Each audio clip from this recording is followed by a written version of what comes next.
ചേടാ ഇതെന്ത് കഷ്ടമാണ്. നോക്കിയാലും കാണൂല. അവര് രണ്ടിനും അടുക്കളയിൽ ഇല്ലാന്നേ. ആ മുങ്ങിന്നോണ്. ഉണ്ടാക്കി വെച്ച ഭക്ഷണം അയ്യോ വായി വെക്കാൻ കൊള്ളൂല. ഇനി പുറത്തുനിന്ന് മേടിപ്പിക്കണേ. രണ്ടുപേരും എന്തെങ്കിലും ഉണ്ടാക്കാൻ പഠിപ്പിക്കണം കേട്ടോ അമ്മ, ഇല്ലെങ്കിൽ ശരിയാകത്തില്ല. ആ പിന്നെ പഠിപ്പിച്ചാലും മതി. ഇങ്ങനെയൊക്കെയല്ലേ കാണിച്ചു നോക്കാം നമ്മളെ. ഇത് മനഃപൂർവ്വം ചെയ്തു വെക്കണതാ. അറിയാൻ മേലായിട്ടാണ്. വാര് നല്ലോണം കറി വെക്കണതല്ലേ.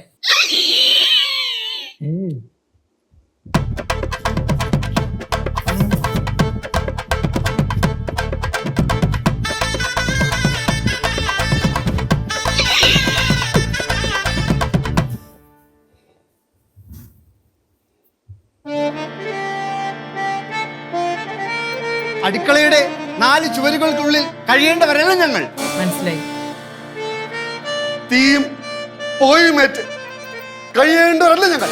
അതും മനസ്സിലായി. ഞങ്ങൾക്ക് വേണം സ്വാതന്ത്ര്യം. ഞങ്ങൾക്ക് വേണം സ്വാതന്ത്ര്യം. ഞങ്ങൾക്ക് വേണം സ്വാതന്ത്ര്യം. അടിച്ചമർത്തപ്പെടുന്ന പുരുഷ സമൂഹത്തിന് വേണ്ടി ഞങ്ങൾ ഇതാ സമർപ്പിക്കുന്നു. നാടോടുമ്പോൾ നടുവേ ഓടണമല്ലോ. അതുകൊണ്ട് നാടോട് നൃത്തം തന്നെ ആകട്ടെ.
കാണാ